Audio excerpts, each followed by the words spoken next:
pembicaraan dengan Grace Natali ini asik bukan hanya dari materinya, tapi keinginan tahu kita sebagai orang yang curious, yang ingin tahu. Misalnya kadang-kadang kalau di Twitter tuh banyak yang suka, tapi banyak juga yang benci. Kalau di mall suka disapa, suka enggak. Kadang-kadang ya orang tuh narsis, saya tuh narsis. Jadi ingin tahu apa betul orang tuh kenal saya banyak. Terus lebih terkenal mana, saya atau Tantowi Yahya ya, kalau Tantowi gitu ya, atau Grace Natali. Terus apa orang suka saya. Nah tapi kan orang biasa nggak bakal ngerjakan itu karena mahal barangkali ya. Iya. Mahal ya? Iya weh. Mahal bisa dikatakan demikian karena kita kan metode surveinya wawancara tatap muka langsung. Jadi Anda kebayang kalau kita bilang itu survei nasional yang respondennya lebih dari 1.000 orang, biasanya sekitar 1.200-an orang, ke seluruh Indonesia kita harus menerjunkan orang sedemikian banyaknya. Jadi memang mau nggak mau ongkos untuk itu agak mahal. Makanya dan tidak bisa dihemat juga ya. Betul. Minta karena, paket yang murah gitu nggak ada ya. Jadinya dipotong gitu responden, ntar nggak akurat dong. Akhirnya iya. sama jadi buang duit ke laut juga. Betul. Nah lagi pula ya itu sebenarnya pertanyaan iseng. Nggak ada kali orang yang melakukan survei untuk keisengan saja, harus ada tujuannya. Dan tujuannya tuh pasti tujuan politik kan.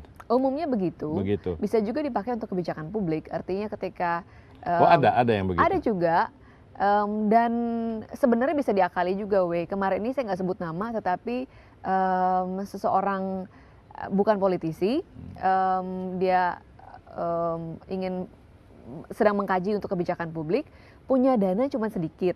Nah kemudian ada survei nasional yang akan kita lakukan, nitip begitu, jadi omnibus bisa aja. Oh jadi omnibus itu artinya banyak pertanyaan yang Iya, jadi sekali jalan pewawancara kita titipi lagi pertanyaan tambahan, karena juga pertanyaannya nggak bisa banyak-banyak ya, karena apalagi kalau survei nasional untuk menguji konsistensi seseorang itu kan pertanyaannya kadang berulang untuk melihat dia konsisten nggak dengan pilihannya begitu. Jadi memang mau nggak mau banyak, karena itu titipannya waktu itu juga tidak bisa terlalu banyak, tetapi paling tidak kan dia jadi hemat, nggak mesti harus khusus survei nasional untuk penelitian dia. Jadi bisa dihemat di situ, Ada juga untuk kebijakan publik, artinya tidak hanya selalu ketika seseorang mau maju dalam pilkada, bisa juga. Bukan personalitis saja ya. Iya. Ini saya kasih contoh soal atau saya minta contoh.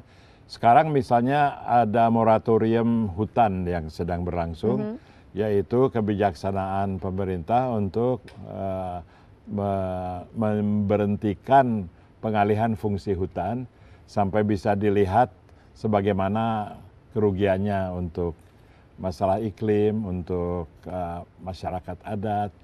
Itu kontraknya ada sudah 3 tahun sampai bulan Mei.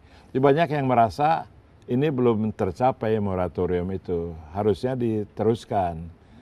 Tentunya ada yang nggak mau diteruskan, soalnya tentu moratorium itu dikhawatirkan juga merugikan orang-orang yang ingin cepat-cepat mengalihkan fungsi hutan. Kalau untuk itu kita perlu survei apakah moratorium itu perlu diperpanjang atau tidak. Itu survei kecil, survei besar, dan itu masuk dalam kategori sesuatu yang bisa disurvei. Itu kebijaksanaan. Iya, tentu saja bisa untuk mengetahui apa pendapat masyarakat ya. Kalau begitu tentu skupnya harus survei nasional. Tetapi kalau sekilas kalau kita bicara soal kebijakan, ini kan elitis banget ya, Iya. Artinya kalau kita tanya, karena survei itu kan representatif, semua elemen masyarakat terwakili. Kalau kita tanya itu kepada katakanlah petani begitu. Kalau terlalu elitis, dia nggak tahu ya. khawatirnya nggak tahu, nggak mengerti. Jadi makanya kemarin kita sempat juga bekerja sama dengan Lembaga Survei Indonesia untuk hal tertentu kita tanya pada orang yang mengerti saja. Oh, iya. Saya pernah, saya pernah dengar itu apa istilahnya itu survei elit. Survei elit ya. Memang betul. hal yang baru, tidak representatif seluruh Indonesia, tidak bisa dikatakan ini pendapat orang atau pemilih se-Indonesia, tetapi paling tidak ini mewakili kalangan elit begitu. Mungkin bisa dilakukan seperti itu juga. Oh iya, survei elit itu ada semacam pembenaran atau pembuktian secara sistematis atau ilmiah akan kebenarannya gitu, bahwa itu bukan survei yang bahwa survei elit itu punya arti, itu ada substansiasinya. Iya, karena kita kemarin itu topiknya khusus ya, Wei. Kita mau melihat siapa sih pemimpin-pemimpin yang punya potensi juga di luar dari nama yang itu-itu aja. Dan kalau kita tanya ke masyarakat, lagi-lagi yang mereka pilih atau yang mereka sebut pasti orang-orang yang sudah beriklan.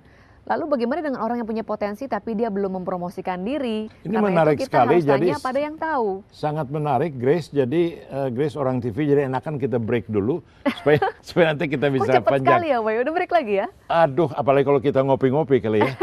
Oke, kita akan break dan kembali dengan Grace Natali.